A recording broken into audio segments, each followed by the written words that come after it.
This week, it feels like a seismic shift. It feels like a 7.0 earthquake here in California. The recent New York Times investigation into civil rights icon Cesar Chavez. It isn't just a headline, but for so many folks across generations, it is a punch in the gut to hear allegations of sexual abuse, acts that touch even the legendary Dolores Huerta, have forced a lot of folks to ask hard questions. Chief among them, how do we honor a movement when the man at the center of it failed the very dignity that he fought for? What's your reaction? Well, first of all, the movement is bigger than the man. Second of all, let me just say that my thoughts and prayers are with the victims.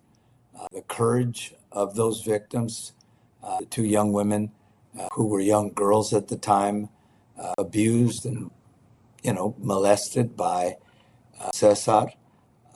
There's no room for that kind of behavior, and I think it's why so many people feel disillusioned, demoralized about this. But always remember, the movement is bigger than just one man, which is why I think so many people believe that we need to hold him accountable for what happened.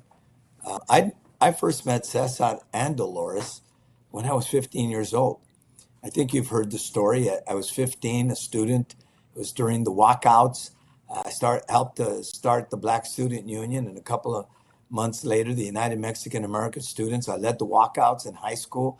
I got involved in the farm worker grape boycott, where I first met both Cesar and Dolores. And I've said so many times, when I was elected to the assembly, when I was elected speaker of the California State Assembly, when I was elected as mayor, I've said I'm here today because there was a Civil Rights Act. I'm here today because there was a Voting Rights Act. And I always talk about Cesar, Dolores, Rosa Parks, and Martin Luther King. So this was a punch to the gut. It knocked the air out of me. Without question, really, really hurt. And so I think that's how many people around the country, around the world, that, loved him, believed in him, and revered him.